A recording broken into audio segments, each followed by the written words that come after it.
65 साल पहले दिल्ली की गद्दी पर मुगल साम्राज्य का झंडा पूरी ताकत से लहरा रहा था। भारत की धरती पर अकबर का वर्चस्व तेजी से बढ़ रहा था। एक ऐसा बादशाह जिसकी आंखों में सत्ता का सपना और दिल में विस्तार की आग धधक रही थी। पूर्वी इलाकों को जीतने के बाद अब उसकी नजर पश्चिम की ओर थी, खासकर उस भूमि पर जो शौर्य, स्वाभिमान और बलिदान की मिसाल मानी जाती थी, राजपूताना। अकबर की योजना थी राजपूताना की एक एक रियासत को झुकाकर मुगलिया सल्तनत का हिस्सा बनाना। इस सिलसिले की शुरुआत हुई आमेर रियासत से। सबसे पहले आमेर के राजा ने अकबर की सत्ता के आगे घुटने टेक दिए और अपनी पगड़ी उसके कदमों में रख दी।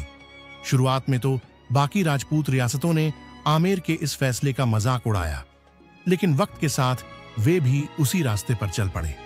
एक एक कर कई रियासतों ने अपने स्वाभिमान की तलवार को म्यान में डाल दिया और अकबर की अधीनता स्वीकार कर ली। लेकिन जब पूरे राजपूताना की रियासतें एक तुर्की बादशाह की गुलामी के गहने पहन रही थीं, तब एक ही राज्य था जो सीना ठोक कर खड़ा रहा, मेवाड़। जहां शौर्य झुकना नहीं जानता था, जहां आत्मसम्मान हथियार से भी तेज होता था, यहां शासन कर रहे थे राणा उदय सिंह, जिन्होंने अपने पूर्वजों की तरह किसी भी विदेशी सत्ता के सामने सिर झुकाना स्वीकार नहीं किया। अकबर को स्पष्ट संदेश भिजवाया गया, मेवाड़ के राजा केवल और केवल भगवान एकलिंग जी हैं, हम तो उनके केवल सेवक हैं। अकबर ने हार नहीं मानी। वो लगातार मेवाड़ पर दबाव बनाता रहा। राजाओं को दूत बनाकर भेजा गया, वादे दिए गए, धमकियां दी गईं, लेकिन राणा उदय सिंह अडिग रहे। ऐसे ही तूफानी हालातों में एक दिन मौसम अचानक करवट लेता है।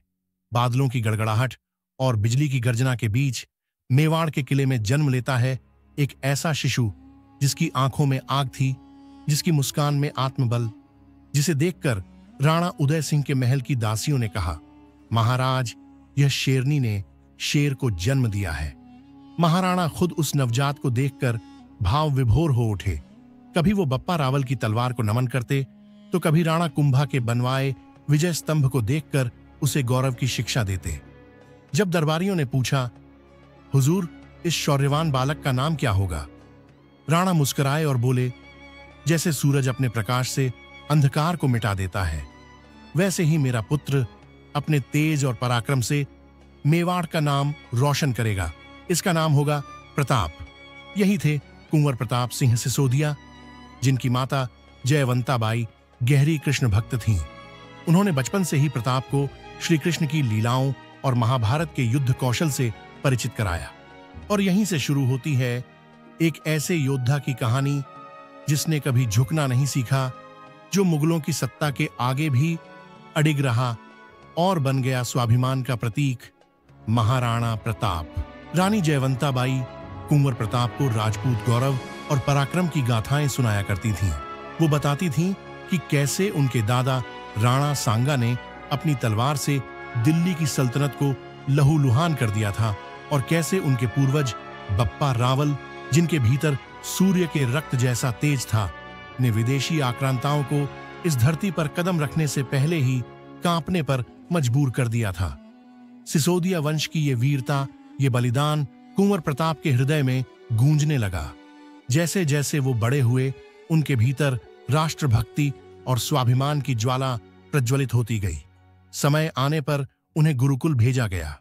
गुरुकुल में प्रताप सुबह शिक्षा और शस्त्र विद्या में रत रहते। दोपहर को वो भीलों की बस्तियों में जाकर उनके जीवन को समझते और उनके दुख सुख में भागीदार बनते। और जब सूरज ढलने लगता, प्रताप लोहारों के गांव पहुंच जाते। वहां वे हथियार बनाना सीखते और अपने हाथों से तलवारें घड़ते। भीलों ने उन्हें कीका कहकर सम्मान दिया और लोहारों ने अपने राजा के रूप में देखा। इस तरह कुंवर प्रताप बाल्यकाल से ही जनता के दिलों में राज करने लगे थे। प्रताप के स्वभाव में साहस, स्वाभिमान और हठ की झलक थी।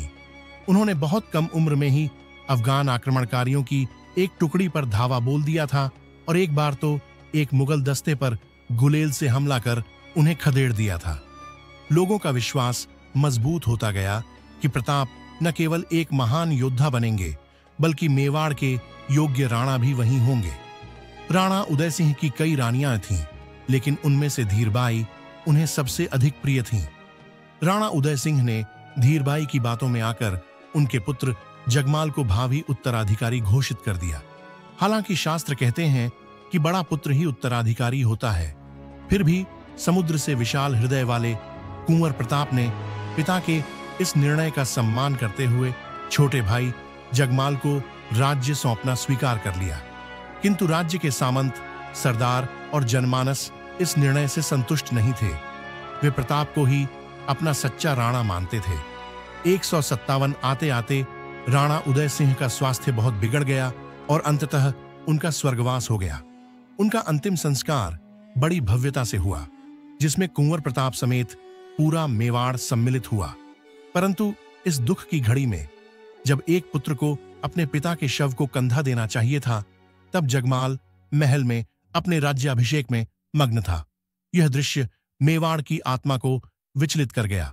सभी सरदारों ने एकमत होकर निर्णय लिया कि मेवाड़ की रक्षा, उसके गौरव और मर्यादा की रक्षा अब केवल कुंवर प्रताप ही कर सकते हैं। और यहीं से प्रारंभ हुआ महाराणा प्रताप का वह संघर्षमय, त्यागमय और स्वाभिमान से भरा जीवन, जिसने इतिहास को स्वर्णाक्षरों में लिख दिया। मेवाड़ की वीरता की गाथा उस क्षण और भी गौरवमयी हो उठी जब रावत कृष्णदास चूंडावत ने कुंवर प्रताप को तलवार बांधते हुए राजगद्दी के लिए अभिषिक्त किया। गूंज उठे मेवाड़ के किले, महाराणा प्रताप सिंह की जय। कुंभलगढ़ की पावन भूमि से शुरू हुआ वो युग जिसने भारतीय इतिहास में स्वाभिमान और शौर्य का अमिट अध्याय लिखा। जैसे ही अफवाह फैली कि मुगल सेना आने वाली है, प्रताप का छोटा भाई जगमाल डर के मारे राजगढ़ छोड़ भाग खड़ा हुआ और अकबर की शरण में चला गया। और फिर आया वो ऐतिहासिक दिन, वर्ष 1573, जब कुंभलगढ़ के किले में विधिपूर्वक महाराणा प्रताप का राज तिलक हुआ। यहीं से शुरू हुई उस महावीर की कहानी जिसे दुनिया ने हिंदुआ सूरज और मेवाड़ मुकुट जैसे नामों से नवाजा। राज सिंहासन पर बैठे महाराणा प्रताप सिर्फ एक योद्धा नहीं, बल्कि स्वाभिमान और धर्म की चलती फिरती मूर्ति थे, जिनका एक ही वार दुश्मन को घोड़े समेत 2 टुकड़ों में काट देता था। वह शिव के अनन्य भक्त थे और उनकी हुंकार से दिल्ली की बादशाहत तक कांप उठती थी। उन्होंने जंगलों की कठिनाइयों को गले लगाया, लेकिन कभी मुगलिया सल्तनत की गुलामी स्वीकार नहीं की। 92 किलो का भाला, 81 किलो की छाती पर कवच और कुल 208 किलो का युद्ध भार लेकर जब वो रणभूमि में उतरते थे, तो दुश्मन उनके नाम से ही युद्ध छोड़ देता था। हल्दी घाटी का युद्ध हो या दिवेर की विजय गाथा, महाराणा ने मुगलों की नींव हिला दी। छापा मार युद्ध नीति के दम पर महाराणा प्रताप ने मेवाड़ को फिर से स्वतंत्र करवाया और दुर्गों पर केसरिया ध्वज लहरा दिया। एक समय ऐसा आया जब उन्होंने मुगलों के 6 प्रमुख किलों को जीतकर 40,000 से अधिक मुगल सैनिकों को आत्मसमर्पण के लिए मजबूर कर दिया। उनकी भाले की नोक से शत्रु का रक्त कभी सूखा नहीं और उनकी तलवार ने कभी हार का स्वाद नहीं चखा। यह वही प्रताप हैं जिनके नाम पर आज भी भारत की मिट्टी नतमस्तक होती है। एक ऐसा योद्धा जिसे शिव का अंश अवतार कहा गया, लिंग अवतारी महाराणा प्रताप। सन 157 में जब महाराणा प्रताप ने मेवाड़ की बागडोर संभाली, तब राज्य की हालत अत्यंत खराब थी। उनके पिता महाराणा उदय सिंह के शासनकाल में हुए युद्धों ने राज्य को आर्थिक और सैन्य रूप से खोखला कर दिया था। चित्तौड़ समेत कई महत्वपूर्ण दुर्गों पर मुगलों का अधिकार हो चुका था और अकबर की निगाहें शेष मेवाड़ पर भी थीं। ऐसे संकट के समय में महाराणा प्रताप ने अपने समस्त सरदारों को एकत्रित किया और गर्जना की, हमारा मस्तक झुक सकता है पर मेवाड़ की आन कभी नहीं झुकेगी। वह जानते थे मेवाड़ की भूमि पर केसरिया ध्वज ही शोभा देता है और उसके लिए वह प्राणों तक की आहुति देने को तैयार थे। बहुत जल्द हवाओं का रुख बदलेगा और मेवाड़ की धरती पर केसरिया ध्वज गर्व से लहराएगा। महाराणा प्रताप की आंखों में आज केवल एक ही सपना है, एक स्वतंत्र और स्वाभिमानी मेवाड़। वो सिंहनाद करते हैं, जब तक मैं अपने मेवाड़ को पूर्ण स्वतंत्र नहीं करवा लेता, तब तक न तो चैन से सांस लूंगा और न ही राजमहलों के विलासिता भरे बिस्तरों पर विश्राम करूंगा। मैं सोने चांदी के थालों में भोजन नहीं करूंगा जब तक मेरे लोग भूखे हैं। वीरों से गूंजता दरबार, स्वाभिमान की गूंज और प्रतिघात की हुंकार। हर सरदार ने अपनी तलवार आसमान की ओर उठाकर प्रतिज्ञा ली, अब युद्ध होगा और ये निर्णायक होगा। महाराणा प्रताप ने अब अपनी सेना को संगठित करना शुरू किया। उन्होंने भीलों के गांवों में भ्रमण किया, उन वीर वनवासियों को अपने संग जोड़ा जो सदियों से मेवाड़ की रक्षा करते आ रहे थे। लोहारों को दिन रात अस्त्र शस्त्र बनाने में लगा दिया गया। प्रत्येक सरदार को प्राचीन युद्ध कलाओं का अभ्यास करवाया जाने लगा। हर मोर्चे पर तैयारियां होने लगीं। ये केवल युद्ध नहीं था, ये मेवाड़ की अस्मिता की लड़ाई थी। इस खबर ने दिल्ली तक आग की तरह फैलना शुरू किया। अकबर के कानों तक जब राणा की तैयारियों की गूंज पहुंची तो उसने भी चालें चलनी शुरू कर दी। अकबर ने सबसे पहले अपने चतुर जलाल खान को भेजा। वो ये संदेश लेकर आया कि महाराणा अकबर की अधीनता स्वीकार करें, पर राणा प्रताप ने जलाल की बात सुनते ही उसे बिना देर किए लौटा दिया। मेवाड़ की माटी झुकना नहीं जानती, यही था उनका उत्तर। 1 साल बाद अकबर ने आमेर के राजा मानसिंह को भेजा। उसी समय महाराणा प्रताप उदयपुर में थे। राजनीति और आत्मसम्मान की इस जंग में अब अगली चाल चली जानी थी। महाराणा प्रताप ने राजा मानसिंह का राजसी अतिथि की तरह स्वागत किया। उदय सागर झील के पास एक भव्य भोज की व्यवस्था की गई, लेकिन जब भोजन का समय आया तो महाराणा स्वयं वहां उपस्थित नहीं हुए। उनके पुत्र अमर सिंह ने मानसिंह से क्षमा मांगते हुए कहा, पिताजी को तेज सिर दर्द है, वे नहीं आ पाएंगे, कृपया आप भोजन करके विश्राम करें। परंतु मानसिंह समझ गए, सिर दर्द नहीं, सम्मान का दर्द है यह। उन्होंने गरजते हुए कहा, राणा जी से कहो कि उनके दर्द का कारण मैं समझ गया हूं। राजपूताना के गौरव को जानने वाले मानसिंह ने स्पष्ट कह दिया, अगर राणा प्रताप स्वयं भोजन में सम्मिलित नहीं होंगे तो मैं भी एक दाना नहीं लूंगा। तब राणा प्रताप ने यह संदेश भिजवाया, जिस राजपूत का संबंध तुर्कों से हो उसके साथ बैठकर कोई स्वाभिमानी राजपूत भोजन नहीं करता। महाराणा प्रताप ने मानसिंह को आमंत्रण नहीं भेजा था, इसलिए उन्हें भोजन कराने की कोई परिस्थिति ही नहीं बनी। जब मानसिंह वहां पहुंचे तो उन्होंने परोसे गए भोजन को हाथ तक नहीं लगाया। उन्होंने केवल कुछ चावल के कण जो अन्न देवता को समर्पित किए गए थे, उन्हें श्रद्धा से अपनी पगड़ी में रख लिया और मौन होकर वहां से रवाना हो गए। घोड़े पर बैठते हुए उनकी आंखों में अपमान की अग्नि जल रही थी। मानसिंह ने राणा प्रताप की ओर देखकर तीव्र स्वर में कहा, दिल्ली की बादशाहत को ठुकराना सीधे सीधे मुगलों को चुनौती देना है। अगर आपको जंगलों और पहाड़ों में रहने की चाह है तो यकीन मानिए वह दिन दूर नहीं जब आपकी यही इच्छा पूरी होगी। फिर घोड़े को एड़ लगाते हुए उसने चेतावनी दी, मैं तुम्हारे अहंकार को चूर चूर कर दूंगा और अगली भेंट युद्ध भूमि में होगी। राणा प्रताप ने शांत परंतु दृढ़ स्वर में उत्तर दिया, मैं उस दिन की प्रतीक्षा करूंगा। इसके बाद अकबर ने स्वयं महाराणा प्रताप को अधीनता के प्रस्ताव भेजने के लिए अपने 4 विशेष दूतों को रवाना किया, परंतु महाराणा ने उनकी अधीनता को सिरे से नकार दिया। यह उनके आत्मसम्मान और स्वराज की भावना का जीवंत उदाहरण था।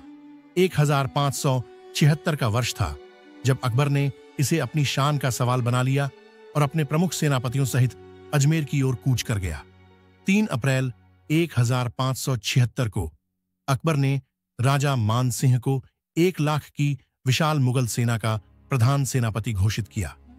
इसके बाद मानसिंह मेवाड़ की धरती पर विजय की लालसा लिए निकला। 2 महीनों के लंबे और रणनीतिक मार्च के बाद वह खमनोर गांव के समीप पहुंचा। उधर महाराणा प्रताप के जांबाज सिपाहियों ने तुरंत सूचना भिजवाई, हुकुम, मानसिंह असीम मुगल सेना लेकर मेवाड़ की ओर बढ़ रहा है। लेकिन राणा को युद्ध का पूर्वाभास पहले से था। वे तो कब से अपने शस्त्रों की धार तेज कर रहे थे। उन्हें ज्ञात था अब रण का समय आ चुका है। मानसिंह की सेना बनास नदी के तटवर्ती मैदानों तक पहुंच चुकी थी। उसने मोलेला गांव में अपना शिविर डाला। महाराणा प्रताप ने अपनी 20,000 वीर सैनिकों की सेना के साथ उसे 6 मील दूर लोसिंह गांव में मोर्चा संभाला। मुगल सेना विशाल थी, इसमें राजपूत और मुगल दोनों शामिल थे।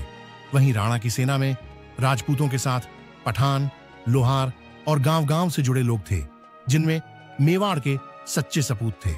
और फिर आया वह दिन 18 अक्टूबर 776, जब इतिहास के पन्नों में दर्ज हो गया एक अद्भुत युद्ध का आरंभ। आकाश पर काले बादल छाए हुए थे, हवाओं की धीमी सरसराहट और बीच-बीच में गगनचुंबी बिजली की गड़गड़ाहट, जैसे प्रकृति भी इस युद्ध को देख रही थी। मुगल सेना ने धीरे-धीरे आगे बढ़ना शुरू किया। तभी महाराणा प्रताप ने अपने हरावल दस्ते को आक्रमण का आदेश दिया। मेवाड़ी हरावल सेना ने इतनी तीव्रता से प्रहार किया कि मुगलों के 3 अग्रिम मोर्चे पूरी तरह तहस-नहस हो गए। भयानक आक्रमण से भयभीत होकर लूणकरण के नेतृत्व में मुगल हरावल सैनिक भेड़ों के झुंड की तरह भागने लगे। अब युद्ध भूमि पर दोनों सेनाएं आमने सामने थीं और तभी वीरता की प्रतिमूर्ति हिंदुआ सूरज महाराणा प्रताप स्वयं रणभूमि में प्रकट हुए, सिंहनाद करते हुए। जैसे ही महाराणा प्रताप युद्ध भूमि में उतरे, मुगल खेमे में खलबली मच गई। उनके तेज और पराक्रम की चर्चा तो सुनी थी, पर आज पहली बार दुश्मनों ने स्वयं उस ज्वालामुखी को देखा था। जिस दिशा में महाराणा बढ़ते, वहीं दुश्मनों की लाशें बिछ जाती। युद्ध की भूमि मानो रण का प्रचंड रूप धारण कर चुकी थी। मशहूर इतिहासकार बंदायूनी ने अपनी किताब में लिखा, प्रताप असाधारण रूप से ऊंचे कद और बलशाली थे। जब वो तलवार उठाकर रणभूमि में बढ़ते तो ऐसा प्रतीत होता जैसे एक अकेला योद्धा पूरी सेना पर भारी पड़ रहा हो। उनके चेहरे पर सदैव क्रोध और तेज की लकीरें रहती थीं, जो दुश्मनों का रक्त जमा देने के लिए पर्याप्त थीं। प्रताप की सेना ने मात्र 3 घंटों में मुगलों को रणभूमि पर घुटने टेकने को मजबूर कर दिया। लाशों के अंबार लग चुके थे। भयभीत मुगल सैनिक अरावली की घाटियों की ओर भागने लगे। तभी मुगल सेनापति मोहित रखा घबराहट में चिल्लाया, बादशाह अकबर विशाल सेना लेकर स्वयं युद्ध भूमि में आ रहे हैं, पीछे हटने का मतलब है मौत। ये सुनते ही मुगल सैनिक दुविधा में पड़ गए। भागे तो अकबर मारेगा, रुके तो प्रताप खत्म कर देगा।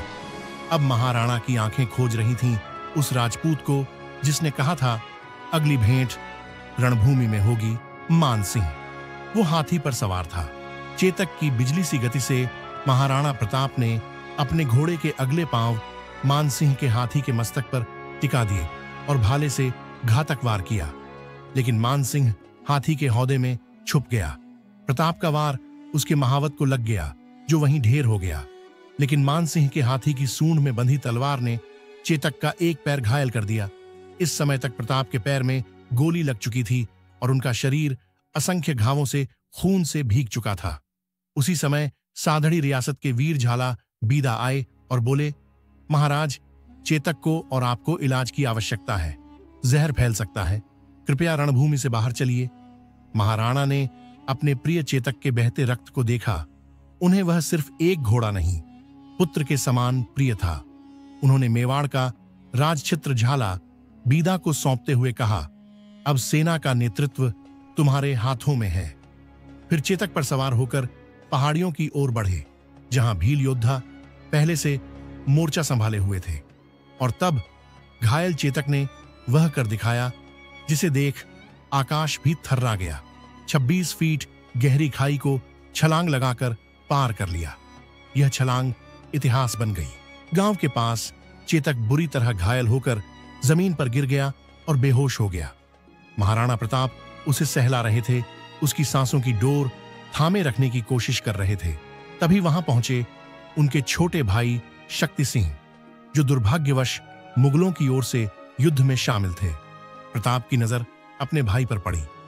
उनका चेहरा कठोर था, पर आंखों में पीड़ा साफ झलक रही थी। उन्होंने कटु स्वर में कहा, खुले सीने से मेरे सामने खड़े हो गए। तुम जिसे भारत माता कहने में संकोच होता है, आज उसी की रक्षा करने वाला लहूलुहान पड़ा है। क्या यही तुम्हारे पूर्वजों की मर्यादा थी? भाई के शब्द वज्र की तरह शक्ति सिंह के हृदय पर गिरे। वो फूट फूट कर रोने लगा और प्रताप के चरणों में गिर पड़ा। वह पछतावे की अग्नि में जल रहा था और उसी क्षण से उसके हृदय में देश और धर्म के लिए एक नया दीप जल उठा। उधर हल्दी घाटी के रणभूमि में भीषण युद्ध चल रहा था। घाटियों में राणा पूंजा भील और राजपूत योद्धा मुगलों को हर दिशा से घेर रहे थे। हर तीर, हर तलवार मातृभूमि की रक्षा की सौगंध लिए चल रही थी। अंततः युद्ध की दिशा बदल गई। राजा मानसिंह ने समझ लिया कि हल्दी घाटी की दर्रों में जाना अब विनाश का रास्ता है। उन्होंने मुगल सेना को वापसी का आदेश दे दिया और सेना अजमेर लौट गई। जब मानसिंह और आसफ खान खाली हाथ अकबर के दरबार पहुंचे तो सम्राट अकबर का क्रोध भड़क उठा। 3 महीनों तक उन्हें दरबार में प्रवेश की अनुमति नहीं दी गई। उनकी संपत्ति जब्त कर ली गई और उनका वेतन रोक दिया गया। हल्दी घाटी के उस ऐतिहासिक युद्ध में साधन संपन्न मुगल सेना का घमंड मेवाड़ की मिट्टी में दफन हो गया। महायुद्ध के बाद महाराणा प्रताप अपनी शेष सेना के साथ कुंभलगढ़ लौटे, लेकिन युद्ध ने खजाना खाली कर दिया था। सैनिक थके हुए थे, पर हौसले अभी भी बुलंद थे।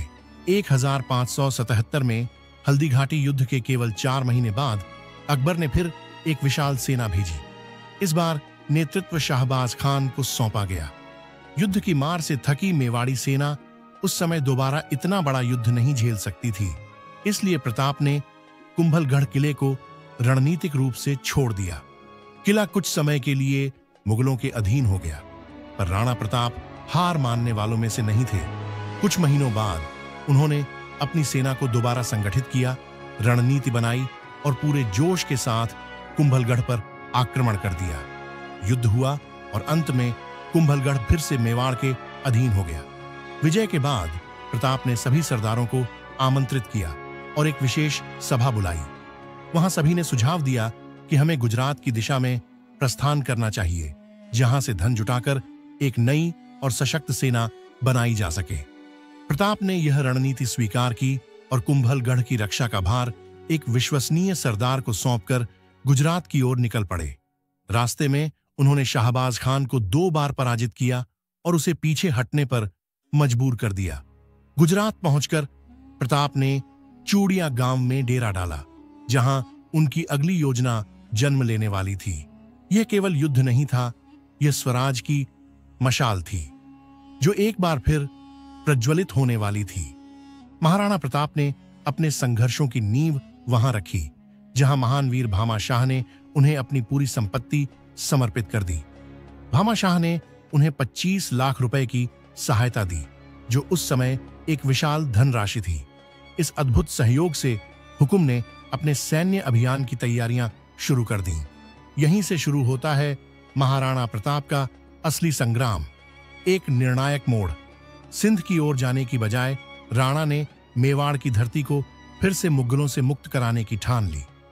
1582 में दिवेर के पहाड़ी दर्रों में उन्होंने मुगल चौकियों पर आंधी की तरह हमला बोला। राणा का क्रोध अब न्याय का स्वरूप बन चुका था। उन्होंने अपने योद्धाओं को आदेश दिया, किला चारों तरफ से घेर लो, एक भी दुश्मन जीवित न बचे। उसी युद्धभूमि पर महाराणा प्रताप के साहसी पुत्र अमर सिंह ने अकबर के चाचा सुल्तान खान पर घातक वार किया। अमर सिंह सुल्तान खान को घोड़े समेत काटता हुआ युद्धभूमि के पार निकल गया। इस संग्राम में 36,000 मुगल सैनिकों ने आत्मसमर्पण कर दिया। राणा ने दिवेर के किले पर विजय ध्वज फहराया, केसरिया झंडा लहरा उठा। अकबर इस हार से तिलमिला उठा और 1584 में प्रताप को बंदी बनाने के लिए जगन्नाथ कछवाहा को भेजा, लेकिन वह भी बुरी तरह पराजित हुआ और प्रताप से क्षमा मांगनी पड़ी। इसके बाद राणा ने कमल मीर का किला फतह किया, जहां अमर सिंह ने वहां के अधिकारी अब्दुल्ला को कई टुकड़ों में काट डाला। यह सिर्फ युद्ध नहीं था, यह था आत्मसम्मान का युद्ध, धरती के गौरव की रक्षा का युद्ध। 1585 में राणा ने चवंड को जीतकर उसे अपनी नई राजधानी बनाया। यहीं से उन्होंने एक के बाद एक मुगलों के 32 ठिकानों पर विजय प्राप्त की और अकबर की नींदें उड़ गईं। राणा ने मानसिंह से आमेर की हार का बदला लेने के लिए मालपुरा पर आक्रमण किया और वहां से उसकी संपत्ति पर कब्जा कर लिया। अब अकबर समझ चुका था कि इस शेर को कोई भी जंजीर नहीं बांध सकती। इसके बाद 12 वर्षों तक महाराणा प्रताप ने ऐसा स्वराज स्थापित किया जिसमें मेवाड़ की धरती पर फिर से समृद्धि लौट आई। व्यापार फला फूला और मेवाड़ की खोई हुई चमक फिर से लौट आई। 19 जनवरी 1997 को जब राणा शिकार पर निकले, धनुष की प्रत्यंचा खींचते हुए उनका देहांत हो गया। मात्र 57 वर्ष की आयु में यह महापुरुष देवलोक सिद्धार गया। उनकी देशभक्ति और आत्मसम्मान ने हर भारतीय के मन में उनके लिए अमर सम्मान जगा दिया। कवियों ने लिखा, जब तक सूरज चांद रहेगा, राणा प्रताप का नाम रहेगा। धरती रहे या न रहे, पर मुगल साम्राज्य मिट जाएगा। राणा प्रताप वो योद्धा थे जिनकी तलवार उनका धर्म थी और जिनका शासन न्याय का पर्याय था। अब्दुल रहीम खान ए खाना जैसे लोग भी उन्हें सच्चा हिंदवी वीर मानते थे। उन्होंने कभी अपने घोड़े को मुगल सेना में भेजकर कलंकित नहीं किया, न कभी अपनी पगड़ी किसी के सामने झुकाई। उन्होंने कई वैदिक मंदिरों का निर्माण करवाया और अपने शासनकाल में जनता को भयमुक्त जीवन दिया। राणा प्रताप की महानता ऐसी थी कि उनके दुश्मन भी उनके स्वाभिमान को नमन करते थे। इतिहास जब भी महाराणा प्रताप का नाम लिखेगा, वो सिर्फ महान, अद्वितीय और अमर ही लिखेगा। इस वीडियो को बनाने में अत्यधिक परिश्रम और शोध लगा है। अगर आपको महाराणा प्रताप की वीरता ने प्रेरित किया हो तो कृपया इस वीडियो को लाइक, शेयर और सब्सक्राइब जरूर करें और बेल आइकन दबाएं ताकि हमारी अगली वीर गाथाएं आप तक सबसे पहले पहुंचें। जय एकलिंग, जय मेवाड़।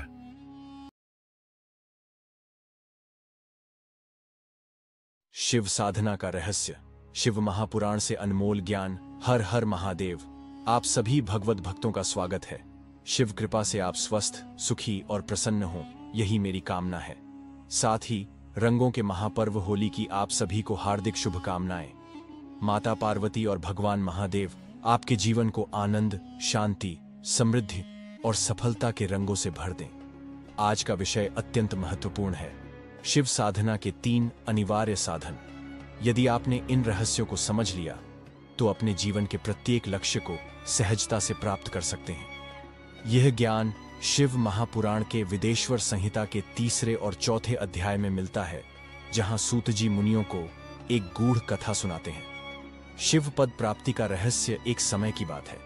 कुछ महान ऋषि ब्रह्मा जी के समक्ष उपस्थित हुए और जिज्ञासा व्यक्त की, हे भगवान, सर्वोच्च साध्य, उच्चतम प्राप्ति क्या है? उसका साधन क्या है और साधक कौन होता है? ब्रह्मा जी ने उत्तर दिया, शिव पद की प्राप्ति ही परम साध्य है, उनकी सेवा ही साधन है। और जो शिव कृपा से नित्य नैमित्तिक कर्मों के फल की आसक्ति से मुक्त हो जाता है, वही सच्चा साधक है। ब्रह्मा जी ने आगे कहा कि जब कोई अपने समस्त कर्मों को वेदोक्त विधि से करके भगवान शिव के चरणों में समर्पित कर देता है, तब वह परमेश्वर पद को प्राप्त करता है।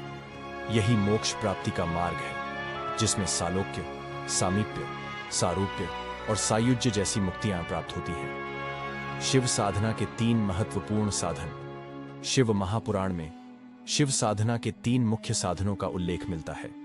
श्रद्धा, अटल विश्वास। जब तक किसी साधक में भगवान शिव के प्रति अटूट श्रद्धा नहीं होगी, तब तक वह साधना के मार्ग पर आगे नहीं बढ़ सकता। शिव सेवा, निस्वार्थ समर्पण। शिव की आराधना केवल बाहरी क्रियाओं से नहीं, बल्कि आत्मा की गहराइयों से होनी चाहिए। शिव प्रसाद, कृपा की अनुभूति। जब साधक अपनी इच्छाओं और फल की लालसा से मुक्त होकर केवल शिव को समर्पित हो जाता है, तब उसे शिव कृपा प्राप्त होती है। शिव पद प्राप्ति का अंतिम लक्ष्य मुनियों को संबोधित करते हुए ब्रह्मा जी ने यह भी बताया कि सच्ची साधना वही है जो हमें भगवान शिव के चरणों तक पहुंचाए। जो साधक अपने जीवन को शिवमय बना लेता है, वही वास्तव में मोक्ष का अधिकारी होता है। यह कथा हमें यह सिखाती है कि यदि हम अपने जीवन को भक्ति, सेवा और निस्वार्थ समर्पण से भर दें, तो शिव कृपा हमें हर कठिनाई से मुक्त कर सकती है। यही शिव साधना का सार है, जहां साधक और शिव में कोई भेद नहीं रहता। हर हर महादेव। भक्ति और साधना का परम मार्ग सेवा ही साधना है।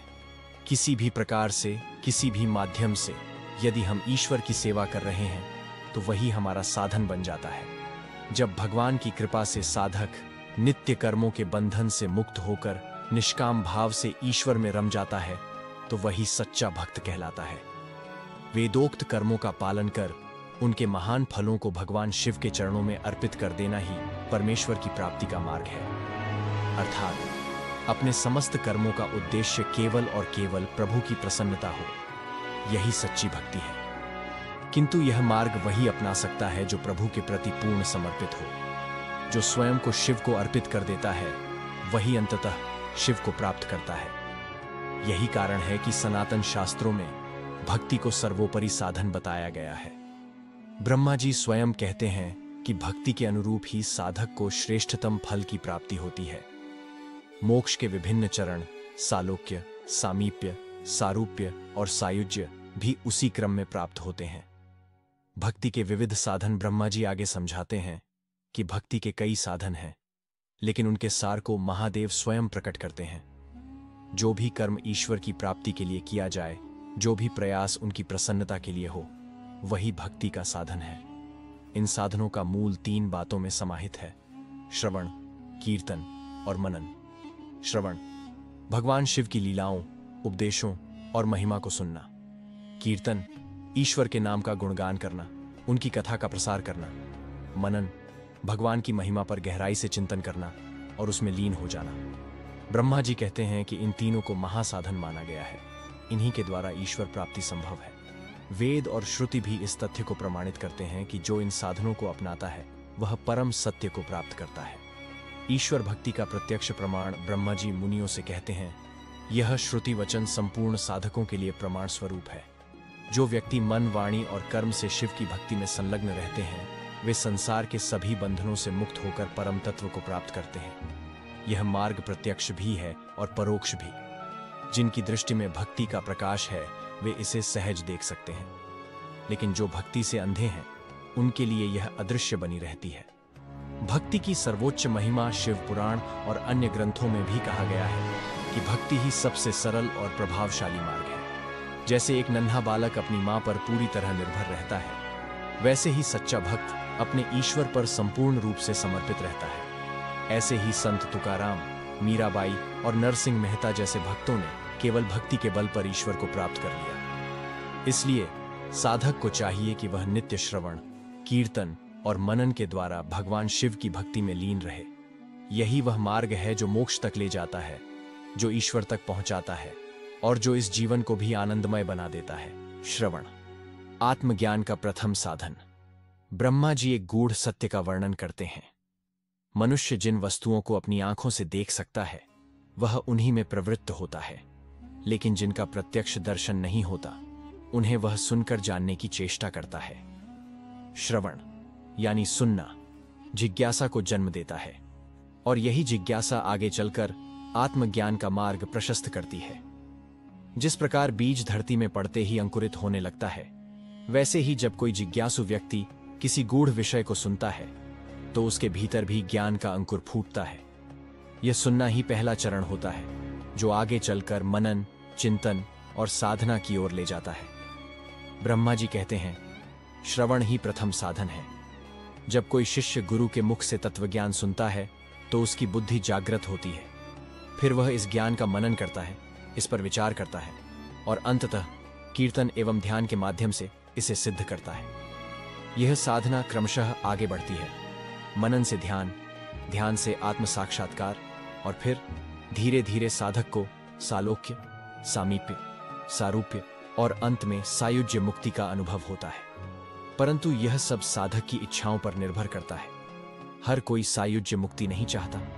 कुछ लोग भगवान शिव के लोक में जाना चाहते हैं, कुछ उन्हें साक्षात देखना चाहते हैं और कुछ उनके स्वरूप में लीन होना चाहते हैं। श्रवण की शक्ति कथा पुराणों में कई उदाहरण मिलते हैं जहां मात्र श्रवण से जिज्ञासु साधकों ने दिव्य ज्ञान प्राप्त किया। महर्षि नारद स्वयं इस सत्य के साक्षी हैं। उन्होंने बचपन में आर्षियों और संतों की वाणी सुनी और वही श्रवण उनके लिए ब्रह्म ज्ञान का मार्ग बन गया। इसीलिए कहा जाता है, श्रवणम परमम ज्ञानम, सुनना ही सर्वोच्च ज्ञान है। जब मनुष्य किसी विषय को सुनता है तो वह उसके भीतर एक नई चेतना जागृत करता है और जब यह चेतना अपने चरम पर पहुंचती है तब साधक को शिव का साक्षात्कार होता है। इसलिए यदि आत्म साक्षात्कार की ओर बढ़ना है तो पहला कदम श्रवण से ही शुरू होता है।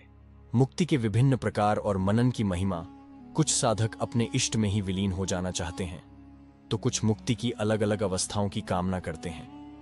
कोई अपने आराध्य के सान्निध्य में रहकर उनकी सेवा करना चाहता है, तो कोई ऐसे दिव्य लोकों की कल्पना करता है जो उसके मन में बसे हैं। प्रत्येक साधक को उसकी साधना और भावना के अनुरूप ही मुक्ति प्राप्त होती है।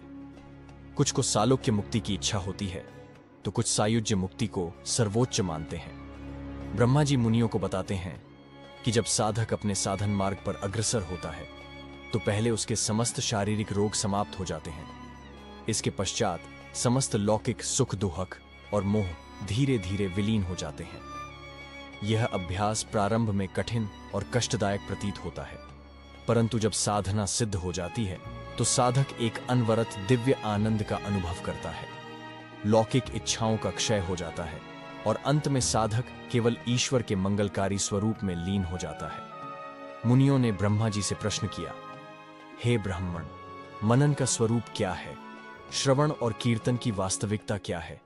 कृपया हमें विस्तार से समझाएं। ब्रह्मा जी उत्तर देते हैं, भगवान शिव की पूजा, उनका नाम जप, उनके दिव्य गुणों और लीलाओं का चिंतन और उनके नामों का भावपूर्ण स्मरण ही सच्चा मनन है। जब मन पूरी तरह भगवान में रम जाता है और साधक किसी प्रयास के बिना ही निरंतर ईश्वर का स्मरण करने लगता है, तो यही मनन की परम अवस्था कहलाती है। यह महादेव की कृपा से प्राप्त होती है और सभी साधन मार्गों में श्रेष्ठ मानी जाती है। ब्रह्मा जी आगे समझाते हैं कि जब साधना सिद्ध हो जाती है तो साधक को विचारपूर्वक चिंतन करने की आवश्यकता नहीं रहती। यह एक ऐसी अवस्था होती है जहां ईश्वर की भक्ति सहज रूप से बहने लगती है, जैसे किसी जलधारा का प्रवाह। पहले यह मार्ग कठिन प्रतीत होता है, लेकिन जब साधक पूर्ण रूप से समर्पित हो जाता है तो उसे अपने प्रयास का आभास भी नहीं रहता, सब कुछ स्वतः घटित होता है। यही अवस्था है जब ईश्वर की कृपा साधक पर पूर्ण रूप से बरसने लगती है और वह अपने इष्ट में ही विलीन हो जाता है।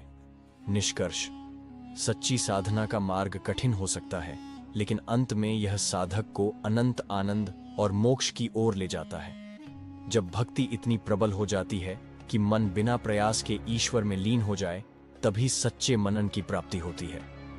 यही वह अवस्था है जहां साधक और ईश्वर के बीच कोई भेद नहीं रह जाता और आत्मा पूर्ण रूप से अपने परम लक्ष्य को प्राप्त कर लेती है। शिव साधना के 3 प्रमुख मार्ग, श्रवण, कीर्तन और मनन। भगवान शिव की कृपा से ही सच्ची भक्ति और साधना का मार्ग प्राप्त होता है। यह मार्ग समस्त श्रेष्ठ साधनों में सर्वोत्तम माना गया है। महर्षि वेदव्यास और अन्य ऋषियों ने भी इसे महत्वपूर्ण बताया है। इस साधना के 3 प्रमुख अंग होते हैं, श्रवण, कीर्तन और मनन। श्रवण, जब मन शिव में लीन हो जाए, ब्रह्मा जी कहते हैं कि जैसे संसार में व्यक्ति जिन विषयों में रुचि लेता है, उसकी आसक्ति भी उसी ओर बढ़ती जाती है। यदि वही दृढ़ आसक्ति भगवान शिव की लीलाओं, उनके अद्भुत गुणों और महिमा के श्रवण में हो जाए, तो वह साधना का पहला चरण बन जाता है। जिस प्रकार कोई कथा सुनने हजारों लोग एक पंडाल में बैठते हैं, लेकिन उनमें से कुछ ही वास्तव में कथा का सार ग्रहण करते हैं। यदि कथा सुनने के बाद व्यक्ति के भीतर कोई परिवर्तन न आए, तो वह श्रवण सफल नहीं हुआ। लेकिन अगर मन शिव की भक्ति में डूब जाए और उनके विचारों में रम जाए, तो यही सच्ची साधना कहलाती है। कीर्तन, जब हृदय शिव गुणगान में नाच उठे, श्रवण के बाद कीर्तन का स्थान आता है। कीर्तन का अर्थ केवल भजन गाना ही नहीं, बल्कि शिव की महिमा को हृदय से अनुभव कर उसे वाणी और भावनाओं के माध्यम से प्रकट करना भी है। वेदों में कहा गया है कि भगवान शिव के अद्भुत प्रताप, गुण, लीलाएं और नाम का अनुराग पूर्वक गान करना ही सर्वोत्तम भक्ति है। जब भक्त भाव विभोर होकर शिव की स्तुति करता है, तब उसकी चेतना शुद्ध हो जाती है और शिव कृपा सहज ही प्राप्त होती है। मनन, जब चिंतन ही शिव बन जाए। तीसरा और सबसे महत्वपूर्ण चरण है मनन, यानी शिव के स्वरूप का निरंतर चिंतन। साधक के लिए यह साधना का उच्चतम स्तर होता है, जहां मन पूर्ण रूप से भगवान शिव में लीन हो जाता है। यह किसी बाहरी क्रिया से जुड़ा नहीं होता, बल्कि यह एक आंतरिक अनुभूति है। गृहस्थ व्यक्ति के लिए शिव की सेवा मंदिर में पूजा करने से भी हो सकती है, लेकिन जो अखंड शिव साधना में लीन होते हैं, उनके लिए मनन ही साधना का सर्वोच्च रूप है। साधना की पूर्णता भगवान शिव की प्राप्ति केवल बाहरी आडंबरों से संभव नहीं होती, बल्कि जब कोई साधक पूरी निष्ठा और प्रेम से उनके गुणों का श्रवण करता है, हृदय से कीर्तन करता है और मन में उनके स्वरूप का मनन करता है, तब वह सच्चे अर्थों में शिव की शरण में आ जाता है। यही वह साधना है जिससे व्यक्ति शिव तत्व को अपने भीतर जागृत कर सकता है।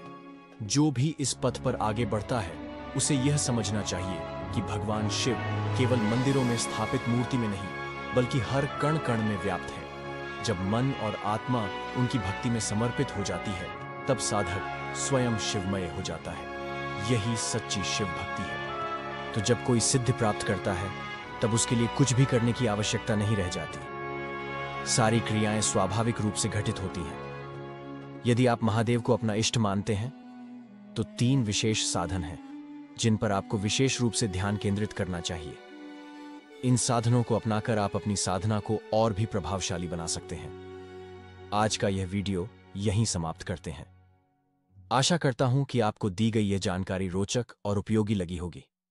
यदि आपको यह वीडियो पसंद आया हो तो इसे लाइक करें और अपने मित्रों व परिवारजनों के साथ साझा करें। अगर आप इस चैनल पर पहली बार आए हैं तो कृपया इसे सब्सक्राइब करें और बेल आइकन दबाएं ताकि आपको आने वाले वीडियो की सूचनाएं समय पर मिलती रहे। हमारे सनातन धर्म में कहा गया है कि भक्त की पुकार महादेव तक स्वयं पहुंचती है। जब आप श्रद्धा और भक्ति से उनका स्मरण करते हैं तो उनका आशीर्वाद स्वतः ही आपके जीवन में उतरने लगता है। इसी भक्ति भाव के साथ मैं भगवान श्री विश्वेश्वर महादेव से प्रार्थना करता हूं कि वे आप सभी को सुख, शांति और ऊर्जा प्रदान करें। आप सभी को होली की हार्दिक शुभकामनाएं। यह पावन पर्व आपके जीवन में नई रोशनी और आनंद लेकर आए। फिर मिलेंगे एक और रहस्यमयी और ज्ञानवर्धक वीडियो के साथ। तब तक के लिए सभी भगवत प्रेमी भक्तों को मेरा स्नेह और आशीर्वाद। हर हर महादेव।